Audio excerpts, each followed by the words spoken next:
Did you were fine. You were fine. Yeah, I forgot to look. But see, if you don't look, there's no reference to the move. She says the thing, you say, maybe you're right. Well, The Petrified Forest is a 1936 melodrama decked out with some of the politics and social questions of the day. That was the height of the Great Depression.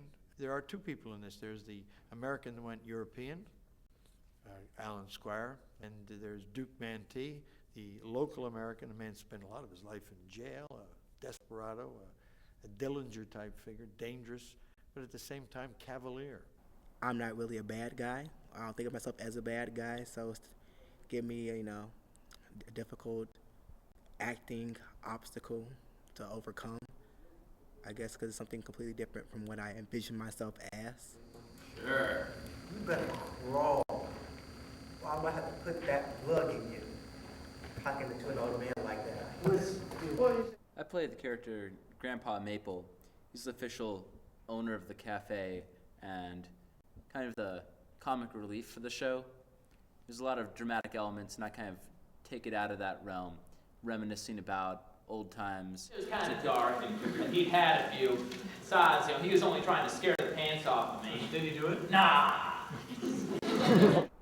I think the key to playing an older character is to get outside of the whole perception that this person is old. You have to stop playing old and start playing yourself. You add some characterizations, like I apply a voice, I'll be having makeup on, I move a bit slower, but I have to step away from my whole concentration of acting being I'm old into my whole concentration of acting being I'm a person who's reminiscent of the way things were, and a funny guy who once got shot at by Billy the Kid.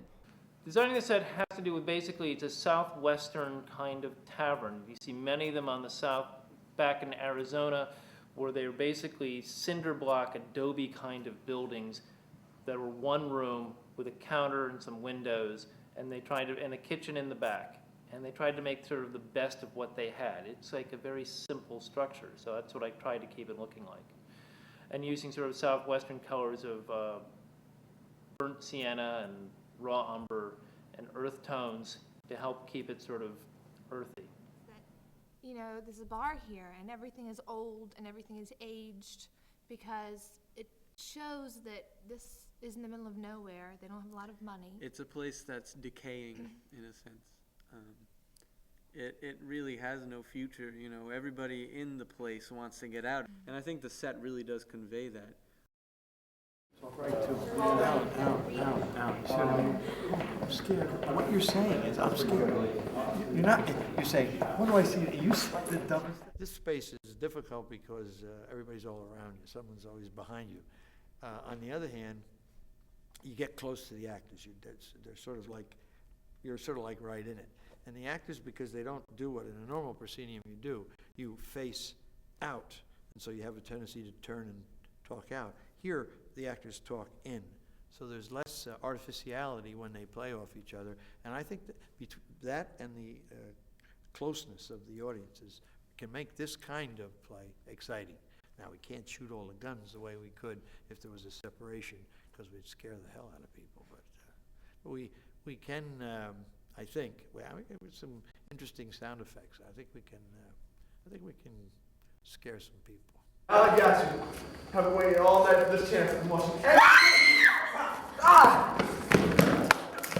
Are you hurt? Yeah, I've waited all night for this moment. I've watched every move you made.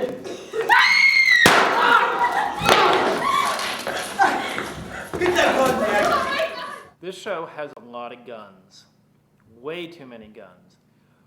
Basically, the guns have to go off, so that's always a problem because you don't know whether they're going to go off or how reliable they are because we're using stage guns. Also, you're concerned about the audience and the sound of the gun, the loudness of the gun, the smell of the smoke, and all kinds of things like that. In this case, we have a show they have to fire 4 shots. We hope they're loud and they go off in succession. They go off on cue, which is always sort of like a Russian roulette with guns. The only working gun we have is the pistol, and the pistol makes a loud crack. It's a 9mm, and looks like a police service revolver from 1935. The guns become an integral and important part of the play, and you can't end the play without the central character being shot. And if the gun doesn't go off and someone has to yell bang, it's kind of anticlimactic. As soon as a gun is on the stage, you know that it's life or death. Before the end of this play, something is going to happen, so immediately the audience is drawn in a further step, I guess.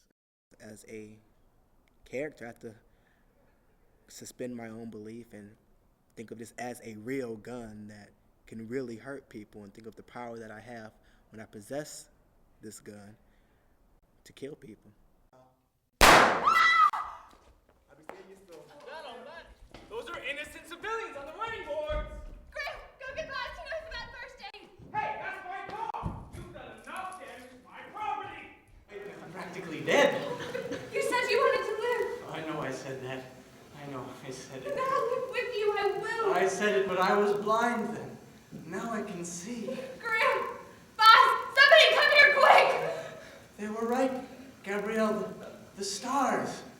I had to come all this way just to find a reason. All the guns and the threat of death and the excitement of a shootout are old-fashioned theater. I think it's a fascinating study, and at the same time, I think it's a whacking good melodrama. I love the shootout at the end.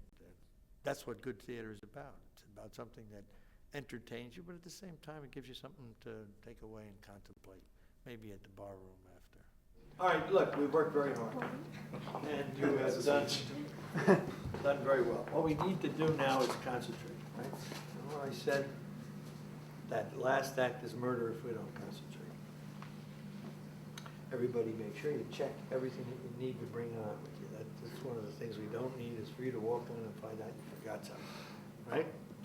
All right, keep the volume up. Don't start to whisper. And have fun. This is what we've been working for. This is the object of the whole game.